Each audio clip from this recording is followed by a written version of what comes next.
Welcome to ચેતુસ kitchen. આજે આપણે બનાવીશું કેરીનું સલાડ બનાવવાના છે. તો લૂથી બચવા માટે અલગ અલગ રીતે આપણે કેરીનું સલાડ બનાવી શકીએ છીએ. તો એના માટે આપણે અહીંયા 3 મીડિયમ સાઇઝની કાચી કેરી લઈ લીધી છે.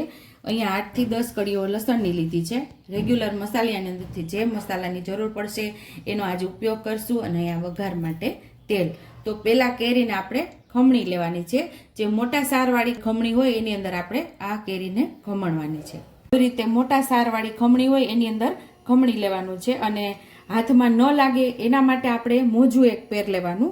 જે કોટનનું મોજું જે આપણે પગમાં પહેરતા હોય ને એ મોજું, અથવા તો હાથના ગ્લોવ્સ જે હોય છે એ પણ તમે પહેરી શકો છો. અને હાથમાં આપણે આ ખમણી ન લાગે એટલા માટે મોજું પહેરી અને આપણે આવી રીતે ખમણવાનું. એટલે તમને લાગવાની પણ બીક નહીં લાગે ને ફટાફટ તમે ખમણી પણ શકશો.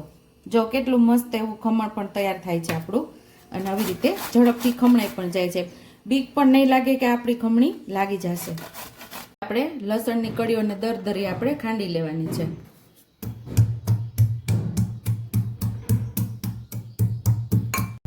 તો આવી રીતે આપણે લસણની કળીઓને દરદરી ખાંડી લીધી છે. આને આપણે સાઈડ ઉપર રાખી દઈશું.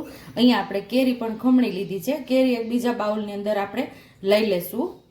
આ આપણા કેરીના સલાડને સુપર ટેસ્ટી બનાવે એવી એક સિક્રેટ ઇન્ગ્રીડિયન્ટ પણ આપણે આની અંદર ઉમેરવાના છીએ. તો અહીંયા 1 ચમચી જેટલું લાલ મરચું પાવડર, અડધી ચમચી જેટલી હિંગ, આ નાની ચમચી અડધી નાની ચમચી હિંગ ઉમેરેલી છે. 1 ચમચી જેટલું આપણે ધાણા જીરું પાવડર ઉમેરશું. 1 ચમચી જેટલું મીઠું ઉમેરશું. આ બધું આપણે મિક્સ કરી લઈશું.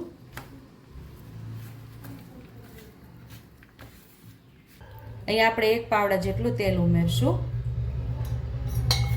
તેલને આપણે સરસ ગરમ થવા દેશું. અડધી ચમચી જેટલી રાઈ ઉમેરશું. અડધી ચમચી જેટલું જીરું ઉમેરશું. અહીંયા આપણે લસણ ઉમેરી દઈશું. આ વઘાર આપણે સલાડ ઉપર ઉમેરી દેવાનો છે. આપણે મેં અગાઉ કીધેલો કે એક સિક્રેટ વસ્તુ ઉમેરશું.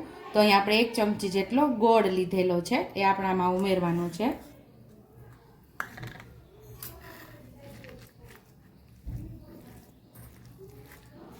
ચમચીથી આપણે હરખું મિક્સ ન થાય તો હાથેથી ગોળ તો એકદમ પેસી જેવો હોય એટલે મિક્સ ન થાય એટલે હાથેથી સરસ મિક્સ કરી લેવાનું.